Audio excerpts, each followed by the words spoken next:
Hello. She lives across the road from me. Okay, I'm going to put this on. Now, this is a really cool thing. I had this made just for my store. There's nobody else in the world who has these. You think I need to get one too? Maybe, we'll contest later. Yeah, she won't be the only person in the world. No, well, I have a lot of them. But I had him make me, in the blown glass, he put all the chakra colors in a row. So it's all the chakras and that stuff. Wow. Now, the glass tested fabulous by itself. I mean, it was 15,000 vital force. And when you put the chakras in them, they went to like 40. So it was just, it's really wonderful. Across the street? No, I had a man, actually in Jersey. I had them made by a guy in New Jersey. His name is Chris Bach. It's really, anyway, so that's what happened. You could not fix her because you weren't fixing where the wire was broken. It's like a flood in your house. You keep picking up the water, and you're wondering why the water still comes back. You pick up the water again, and the water still comes back. Unless you find the source of the flood, you're still going to have water everywhere. So you were fixing you, but you weren't fixing where the cause was broken.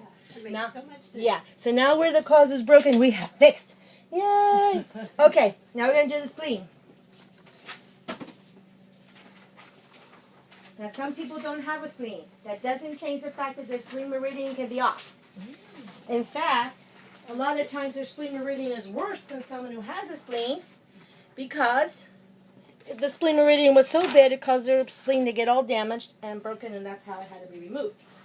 So, again, remember, when we're doing meridians, it's not just the organs. It's the organs, the flesh, the bones, whatever else is associated with that. In this case, I'm going to borrow yours for a second. You look on the grandma. Thank you. The spleen makes this black bile stuff. In the ancient days, they called it the four humors. I thought that was funny. Right? No pun intended.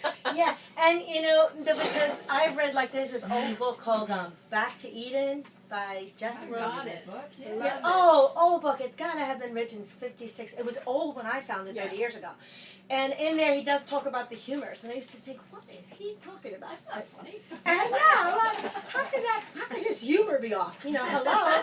But it's just old. It's, that's what they wanted. In the olden days, they used to think that you would be sad if your humors were off. So, it's a pun on play there, But, so, you can read about this later. But it helps filter the blood, and that's real important. Our blood is under assault a lot in today's society. Most people don't recognize it. A lot of people are anemic. A lot of people have nutrient-poor blood. Part of what happens now in our society because of all the chemicals is our red blood cells. Okay, so a normal red blood cell, we're going to use your necklace, and this is going to be your normal red blood cell today. Is that okay with you? Okay, normal red blood cell has a little dip in it, like a little hollow, like a little bowl. And it's supposed to carry stuff. And the stuff it's supposed to carry is oxygen. But it's not very smart, the red blood cell. Doesn't have a lot of internal intelligence.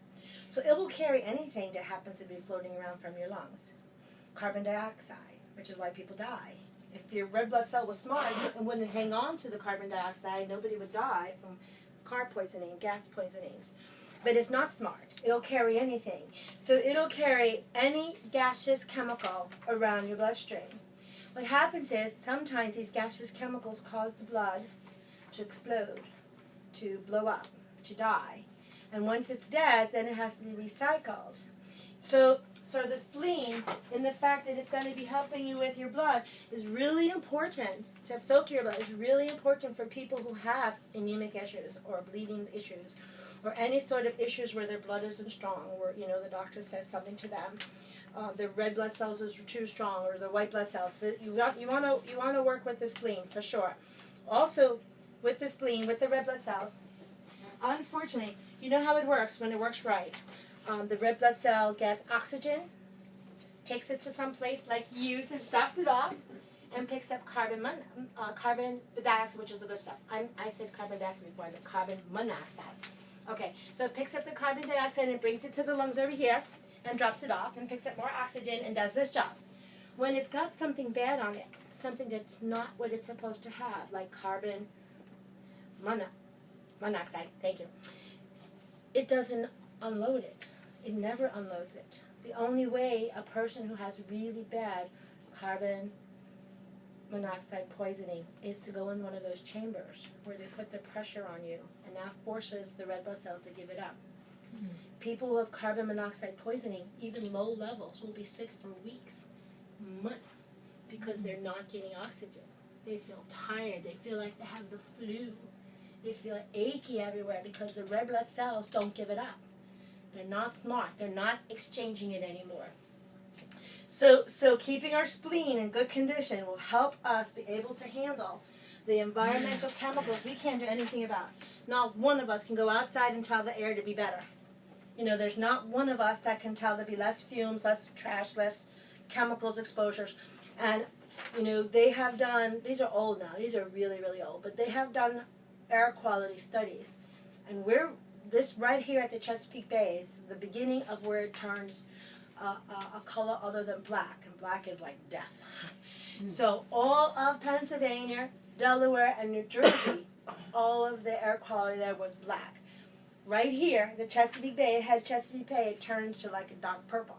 And the reason is, we used to get, now they've been improving air quality, so this might be much better now, but Pittsburgh and all of the car industries and a lot of the manufacturing, the air moves from the west to the east coast. So all their bad quality air came this way. And there's nothing any of us can do about that. Nothing. I mean, that's the air is what's out there, and that's what's there. But if you have your organs working where they can filter it, where they can pull these out, then it's just a really, really good thing. You know what we didn't do with the bladder is run the Meridian. We're going to do that. I'm also going to run the spleen. Okay, so the spleen is on your sock. Everybody look at your spleen. It's on the outside of the big toe.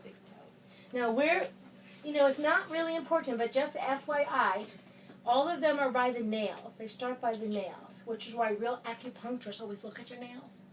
They look really close to see how your nails look, if it's got dots, if it's funky shapes, because the meridians start and stop at the nails, pretty much. I saw a man with blue nails yesterday. It was just real faint, and I know that's a sign of something. Yeah, it could be a lot. Could be a lot of stuff. Yeah. But yeah, as it is. Okay, so we're going to check the spleen meridian. We're going to test it. Now this one starts at the toe, so where we're going to check it is over here by our rib cage. Not that far back, sweetie. Right in here. Okay. Yep, you got it. Yep, you got it. On both sides? Yep, you got it. On both sides. Yep. Okay. Yep, a little bit further up, honey. Okay, yep. All Is right. it by which side? Yeah. Put your here. Yeah. So we're all gonna stand up. We'll do the challenge test again. I'll work with you, Penny. You work with Carrie, and you know we're even now. So okay, you guys will just have to work as a tree. Check each other out and help each other do that. Okay, good. All right, and me and you are buds. Okay, so.